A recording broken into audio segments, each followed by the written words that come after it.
All right, welcome back. Well, yeah, that's what we're starting with this morning. And guys, these stats don't look good because, I mean, yeah, I know how it always is when we report these figures. Sometimes it just appears as though they're just figures, but in real time, this is huge.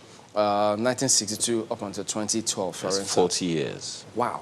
A total of 11,886 abandoned projects spread across the country, and they say it's worth 15 trillion naira. This is huge. And also very, very troubling. Yeah, it's actually 50 years if you look at that. Oh, I mean, yeah, really? 50 years. Add 10 to that. And you see also that the 2012 report of Presidential Monitoring Committee on the NDDC audit that spanning 2005 to 2011 showed that 609 projects were inspected, 222 completed, 102 ongoing, and 285 abandoned. I see a trend, yeah. Well, yeah, which is why the House of Representatives Committee investigating abandoned projects in the NDDC invited past managing directors of the NDDC to stand before it and answer some questions. This is definitely something that's been, I mean, from 1962 until now, we're still talking about it. You also look at this report by the Chartered Institute of Project Management. They did that in 2017. They recorded some 56,000 government abandoned projects all across the nation. And there's a breakdown. Look at it. 15,000 in the southeast, 11,000 in the south-south, 10,000 in the southwest, 6,000 in the northwest, 7,000 in north-central, 5,000 in northeast, and 2,000 in Abuja, valued at 12 trillion naira. Now, I also recall that, you know, the vice president, when he visited Imo State one of these days, while he was acting president, to look at some of these abandoned projects, said if at the rate that the value of the projects that have been abandoned is enough to fund nations. Oh, yeah. I mean, look at that 12 trillion. That's some country's GDP right there. So, hey, there you go. Well, we do know that, look, valuing some of these things is not that straightforward. There are huge challenges. So you can imagine if the value of these abandoned projects, it means that we've just lost it. That's how much we've wasted. So you can imagine if you put that into alternate projects, you'd have gone. So we've not only lost the money, we've also lost the value that the money could have created over the past years. If you look at them, hospitals, roads, bridges, schools, I mean, things that could make life better. Talk about projects, water projects, dams, I could go on and on. So imagine the value on the lives of people. I mean, we wouldn't be having this poverty rate that we have, for example, if these things were actually put in place. What's even also troubling is that much of the money, again, from the vice president while he was acting president, said some of these monies have been paid in full, some of them part paid. And the people collect the money, and they don't do what they need to do, and nobody is asking questions. Well, we did try to get across to the members in the House of Representatives. For some reason, they declined. Who should be asking the questions? So they're not able to, they didn't make it, so who knows. But now we do have Mr. Ifeanyi Mbadiwe, Henry Mbadiwe. He's the registrar of this Chartered Institute of Project Managers. They're doing this, some of this work. So to tell us, give us some background onto what's been going on, how did we arrive at this, how huge of a problem is this? Good morning, Ms. Mbadiwe. Thank you for joining us today. Now, this clearly will raise a lot of concerns. Good morning. Yeah, this will raise concerns to anyone, any country, anybody. Your committee, your group, you've gone through some of these documents. Give us a background, what you found going through all of this. Good morning, Chamberlain, and everybody over there at Lagos. You have to understand that the issue around abandoned projects is now sort of, I believe the government is heading in the right direction to solve that issue now with the establishment of the Chartered Institute of Project Managers of Nigeria. You see, the government has realized that to be able to solve the issues of project failures and abandonment of projects, you need to be able to have an individual who is accountable, responsible for tracking and delivering that project. Now, when you initiate projects in this country or even anywhere else, in the beginning stage, everybody's excited. They want to get on with it, get the work done. Money is released, work starts, and then halfway through or somewhere, through the delivery of the project, the tracking begins to fail. The plans, the time begin to overrun, the costs begin to overrun, individuals don't have visibility around what's going on. And as you progress, you find out that we get to a point where people look at it and say, you know what, we can't afford to do this anymore. Everything is out of control. Let's just stop. And then the money ceases to come, everybody sort of fizzles away, and that project collapses.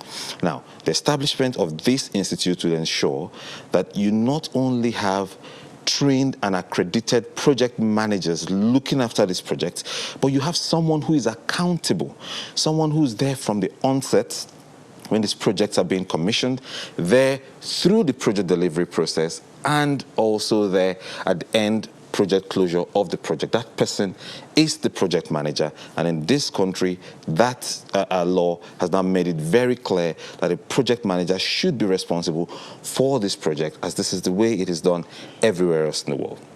They are very alarming figures, I agree, but what you have to look at here is that we are moving in the right direction to solving this problem. Very quickly, I'll give you an example. So. I was partially involved in a project that was being conducted by the BBC. This was in about 2012. And that project ran into serious losses. I'm talking about it's a project that was maybe about 81 million pounds. It was first contracted to Siemens, and then it was brought in-house to be delivered by the BBC. And that ran into a lot of problems over time. And at the end of the day, they had to can the project, and the project was canned, and I believe the chief technology officer at the BBC was laid off because of that project. What was the reason? You need to know when to call it quits, and how did it get so bad? And this just happened in 2012 in a country like the United Kingdom. I believe we're heading in the right direction to solving these problems, and I believe that having project managers looking after this project you would see a drastic reduction in failed projects in the country. Tell us a little more about some of this backstory, because, I mean, did you have conversations with some contractors? Because when our cameras do go out, the tales they tell us behind the scenes is sometimes shocking. You just wonder how. So did you get an inkling into why and how some of these things, yes, it's good that we're putting in place structure and framework to ensure that all of this stop, but do you think that they will address some of those reasons they give behind the scenes if they told you some of them, the contractors now?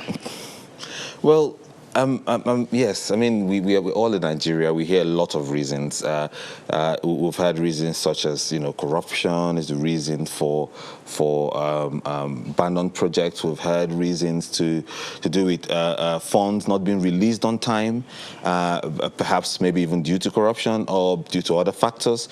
I believe that, when projects fail, there are a lot of other reasons. There are a lot of reasons. But you see, I think that what allows all these reasons to thrive, what allows corruption or what allows, individuals, malpractices or mismanagement of either funds or projects to thrive is a lack of an appropriate structure. So yes, it's possible that you can say, okay, look, government corruption or individual corruption or company corruption is the reason why these projects fail. And you can give a whole lot of other reasons, but there's this one point that is clear. If you have the right structures in place, these reasons can be checkmated at the very beginning and all the way through, and can be monitored and tracked.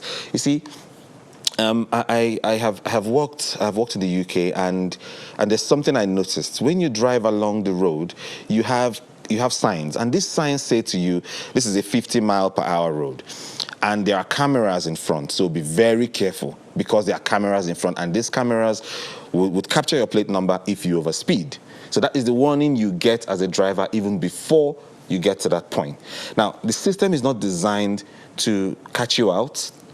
It's not porously designed to say, you know what, you're going to drive through and then we're going to catch those who are speeding. No, we try to give you that warning ahead. Now, I believe that in this country, once we have those structures in place and individuals know that these projects will be monitored, they will be tracked, they will be reported upon from the moment at which it's been given the go-ahead from BPP all the way through when the funds are released, all the way through development, monitoring, tracking, and then closure.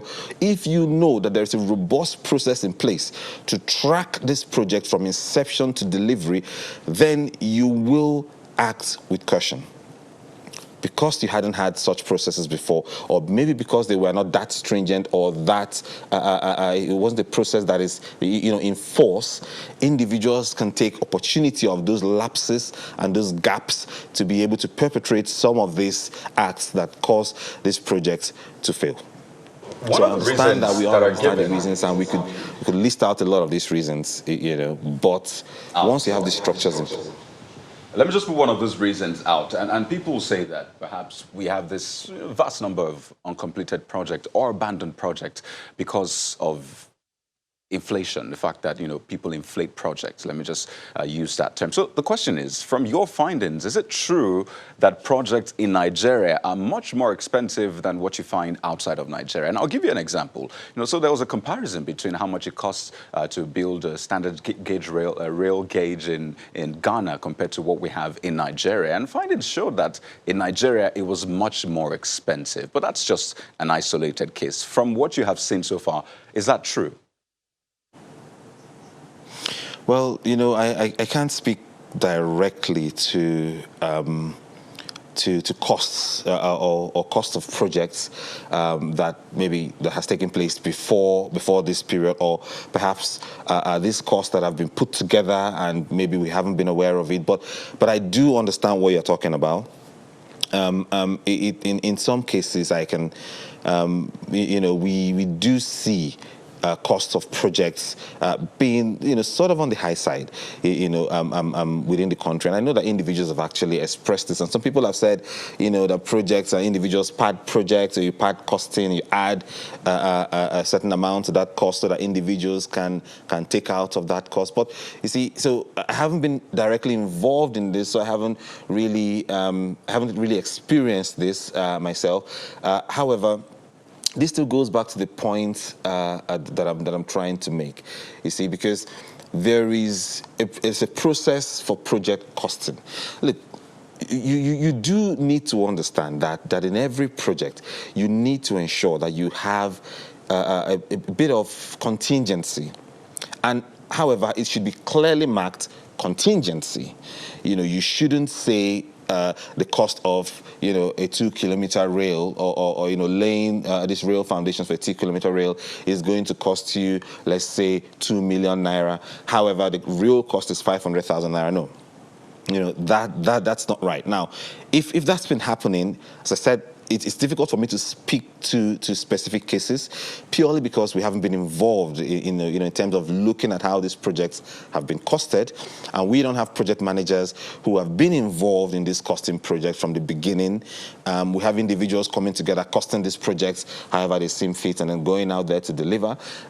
So we haven't. This institute hasn't been established back then. We only came into the President Mohamed Buhari assigned us into law in 2018. We only kicked off operations sort of properly last year. We've been doing some work before then, but we only sort of kicked off operations in 2018. So, if there've been projects that have been, that have experienced this inflated cost, it's not something that we've actually been involved in, or we've seen, or we've experienced.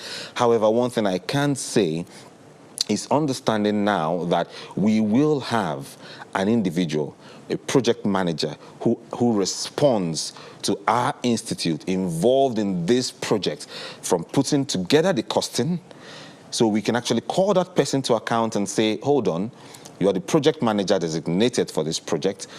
This is the costing you've put together for this project. This is the costing you've signed off for this project. And if we begin to find out that these costings are not real, or they are fictitious, or there are issues with the costing, then we are going to take it up with that individual and with that project, and we'll be raising the red flag.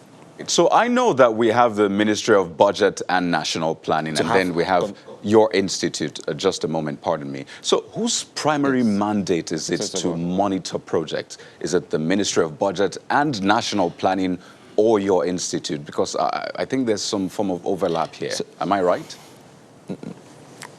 Well, no, not exactly. Not exactly. So we regulate the individuals that are working on these projects. You see, so you can look at monitoring these projects from a very wide lens, and you can also look at it from a very specific lens. Projects are managed by individuals. We come in to manage those individuals who are responsible for delivering the project. So, for example, it's a project in the Ministry of Works. The ministry has processes by which they can track this project. However, there are individuals who are project managers, program managers at different level areas of this project. This is how we work through our own tracking. Now, we're doing some work with the budget and national planning. We are doing some work. We have, for example, on our council, the Ministry of Works and Housing. We have the Ministry of Education. We have the Ministry of Finance on our council, which means issues that we discuss on the council reflect or are echoed through those members on the council to those ministries. We work with budget and national planning. We are actually doing some work to have conversations with head of civil service to see how we can actually begin to get this project management cadre into the scheme of service to ensure that that monitoring and tracking is done effectively. Now, there are some overlaps, and these redundancies are good because you can actually check these problems at different stages and at different times. So the redundancies are good, and those overlaps are not necessarily a bad thing. So there are monitoring from one end of the pole where you have budget and national planning looking after this project, or perhaps you have monitoring from the different ministries and different agencies. But now you also have that monitoring and that tracking that would also come from us. Monitoring and tracking these individuals, because projects are not managed by beings or institutions. They are managed by individuals. So we zero through to those individuals. The law has said that you cannot be a project manager on a project unless you are accredited and you're a member of the Chartered Institute of Project Managers of Nigeria. And that's the law, and that's what we are hoping to be able to push through and use this instrument of the law to work with project managers and to ensure that we track this project, zooming into the day-to-day activities that lead to these projects being implemented. So that's where the overlaps and the redundancies are good, and I believe they can work together to actually ensure that projects in this country experience such, smooth, or well, as smooth as projects go, delivery as possible. Okay, let me take you back to the project, the report of your institute, where you listed some 56,000 projects abandoned over the years in Nigeria. Let me ask you, what kind of projects are we talking about here? I mean, when people hear projects, they think about roads and stuff like that. What kind of projects are we talking about here, if you don't mind sharing in specifics?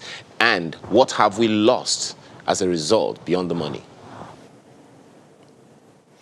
So you have to understand that data, having the right level of data to be able to drill down to very detailed specifics hasn't been very easy thus far. However, these projects span across roads, hospitals, airports, and there are other smaller projects, process improvement projects around, technology projects, school educational projects.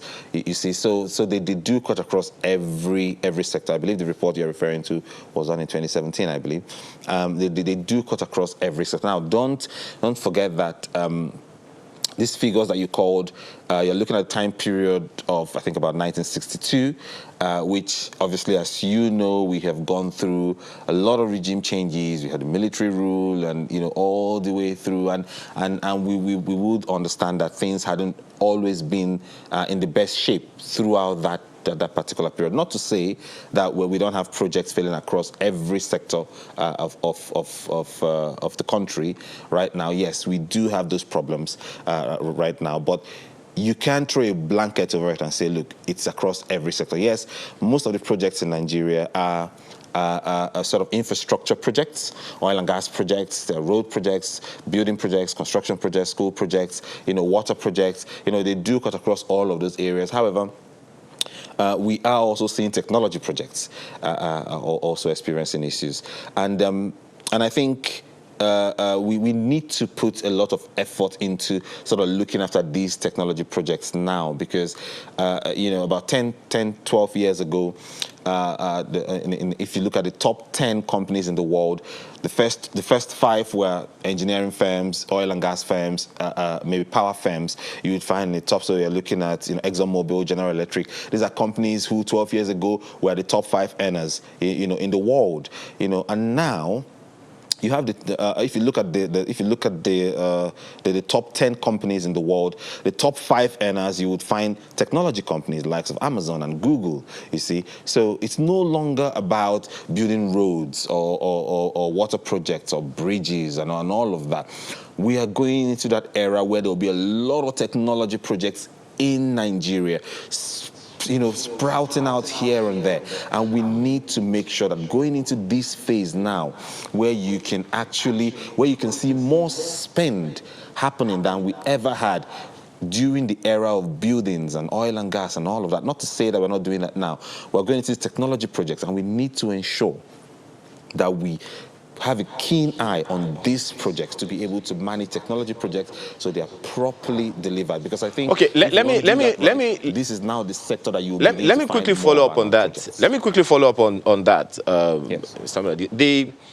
Your report of 2017 said we have lost some 15 trillion naira. Another report in 2012 said we have lost something in the region of 17 trillion naira to abandoned projects. Well, these projects perhaps still have some potential, okay, because they are still abandoned, where maybe some of them might still be able to come on stream and all of that. What do we need to do now to bring these projects back? Because as they stand, it's job losses and it's a lot of economic loss to Nigeria. Many of these projects, if they had taken off, a lot of jobs would probably have been created. Now we have lost this amount of money up until this moment. Does that mean it's money lost forever? What do we need to do to bring them back and recoup some of the investments made so far? You see, I believe that there are some of these projects that have sort of been kickstarted. However, you can't just say the projects have been abandoned, so let's go and restart and maybe get the benefits from it. Some of these projects were commissioned in the first place based on faulty data. So it's not all of this project that it would make sense to actually bring back to life. Some of these projects were commissioned at the time when a certain technology was in place and a certain type of costing was in place, But now technology has advanced, and it doesn't make any sense going back, to deal with that project based on the business case for which it was proposed initially. So it's not a matter of picking them up and saying, let's try to finish them. There needs to be that work. And I think that's why the clip you showed earlier on in the National Assembly about looking at projects from 1999 up until date, and that review is going to be looking at, what is the business case around, what are the business cases around this project? What was the benefit that this project was meant to achieve? Are those benefits still relevant today? If they are there any ways of sort of seeing if we can go after contractors or individuals who maybe have been involved in this project to find out why has it failed, and is there any way to restart if the benefit is still valid? If it's not valid, we need to understand that, look, it's a loss, we need to move on from it, and we need to try and correct course to ensure that we don't experience that anymore. So it's not really a case of, and I agree, there are opportunity costs to this failed or abandoned project. If you spend 1 billion on a project and then a 1 billion project fails and you've spent about, let's say, 500 million, that 500 million would have gone to probably another project, a school project or a health project that might have given benefits to the people. I do understand that, but it's not as easy as saying we are going to just go and look at this project and maybe pick them up again. Some of them we might need to close the books on that and say it's done. So some of them National Assembly might need to decide and say, look, we need to see what we can get out of this project or kickstart them. But you do need to understand that technology has advanced so much, and some of them might not be the feasibility of them or the benefits of those projects. We might not be able to achieve them with those maybe particular requirements in the business case. But that's the job for the National Assembly to do, and to come to that conclusion of how to actually deal with this. I believe that is a job By the way, that, just a minute. We'll come back to you in a moment so you can conclude your thoughts, and then time frame as to what time and when do certain actions kick in. Join us again. Welcome back, Mr. Mbadiwe. Our concluding moments now with you. So tell us, when you say that you can't get involved or handle projects unless you are certified, what kind of projects are we talking about here? Because, I mean, there are grades, there are levels of projects. So tell us. Okay. So this is actually every project, every type of project in this country. It's not just about if it has a start and end date. We have the operational workings of a ministry or of a government institution, of a private institution. But the point here is, if it's a project, it has a defined start, has a defined end date, it's a government project or a project in the private sector, or a road project, or a technology project, or a business improvement project, as long as you're responsible for delivering a project from start to end, you need to be accredited by us. It's not an issue of just coming and getting certification. It's to ensure, because right now we're doing some work to look at the Nigerian environment and be able to, and look at the project management frameworks out there and be able to get learnings from them, put something in place, a framework that will look at Nigeria's ethnic, political, cultural diversities, look at the uniqueness within the country, and create a framework that can help us deliver. So as long as you are delivering any kind of project in this country, you need to be accredited. That's quite ambitious, because there are those who will say, first, we might just create a situation wherein, I know you highlighted that people may just have to rush, this mad rush now, for certification from your institute. But is this really enforceable when you say any kind of project, be it from the federal, the state, even private sector projects? And different people are already involved in this. How can this be enforced? See, you have to understand that that in the private sector, there are companies that understand project management, understand the need for project management. They already have that in place.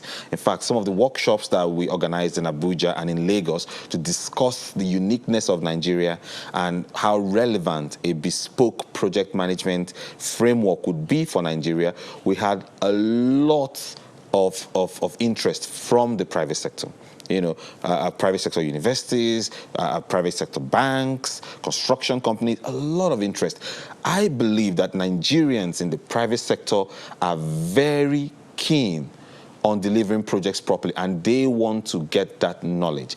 In the public sector, we have that growing need and that growing desire to get projects right. Could jump in again on this. With the instruments of the law and with sensitization, my apologies we will be able to jump get in. Individuals when you say, I hope you can hear me. When you say any project at all, first, what if people have been doing things and then they don't have any certification, and then they're given that kind of job again, haven't delivered, and they were not initially certified? Do they have to get certified? And is there a costing when you say to any kind of project? Any cutoff point in terms of the cost? Well, there is no. There isn't. It's as long as it's a project. It doesn't matter if it's 50 naira or 500 million naira. If you're a project manager responsible for delivering a project, you need to get certified. Now, you have to understand that project management or a project manager is not someone who has a specific engineering skill or someone who has a specific architectural skill or a specific, healthcare skill. A project manager is an individual who understands how to plan, how to monitor, and how to implement a project. So looking at the process, looking at people, and looking at that environment.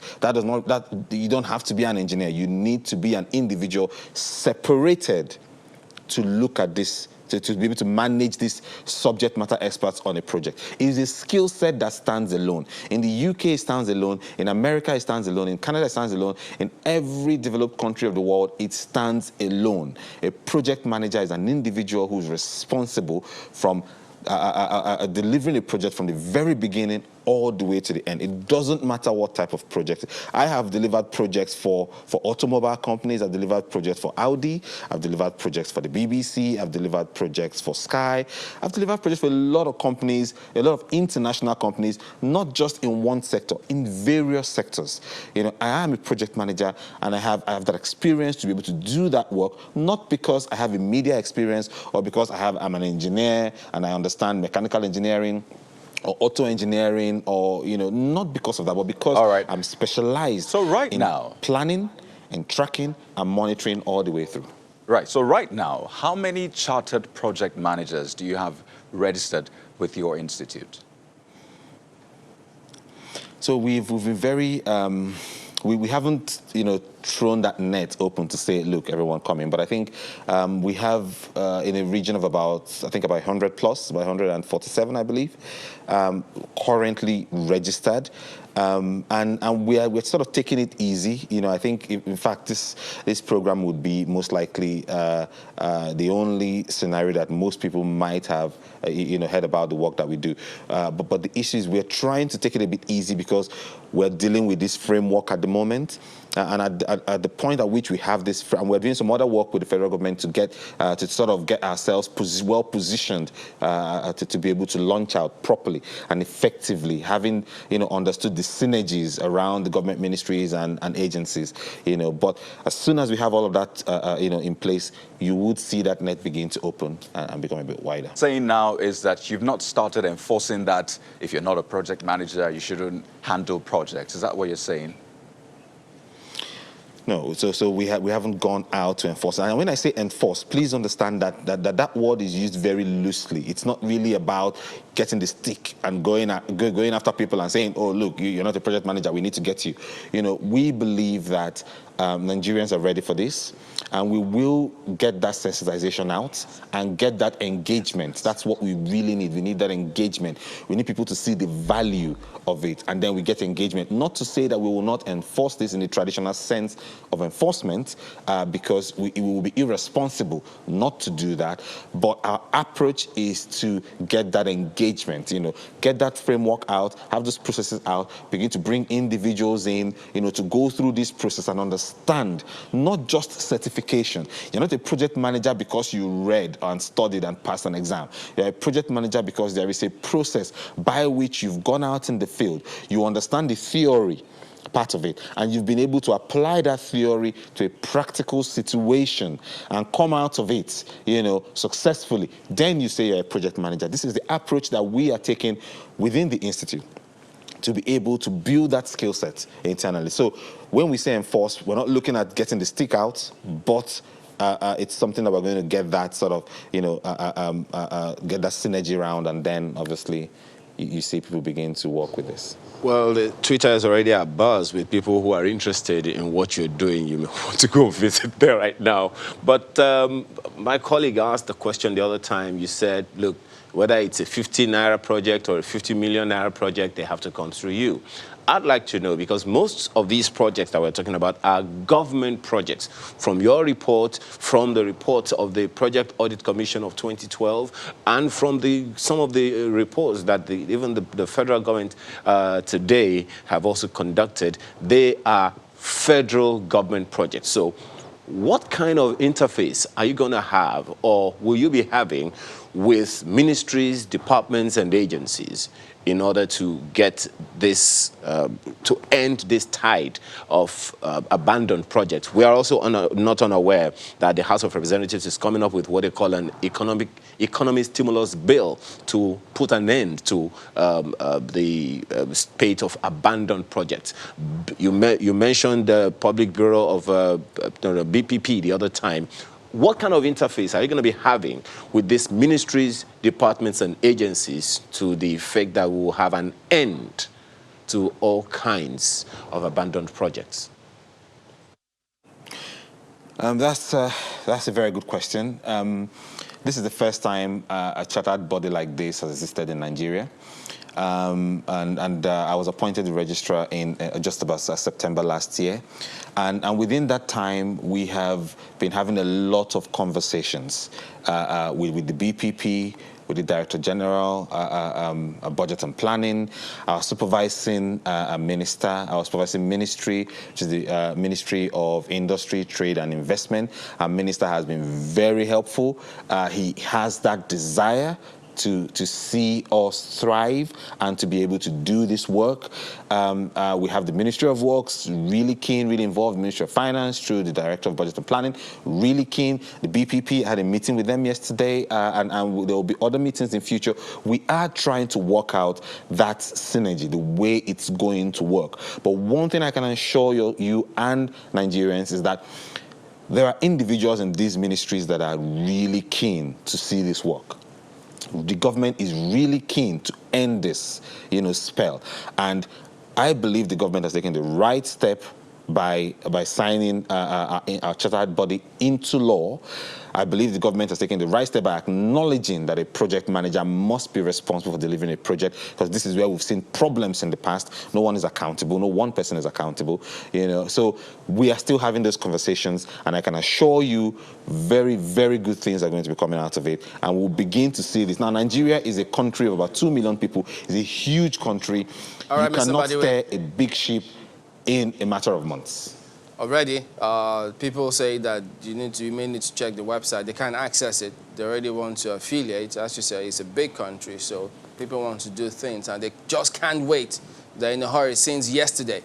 Well, we thank you for coming on, Henry, by the way, the registrar of Chartered Institute of Project Managers.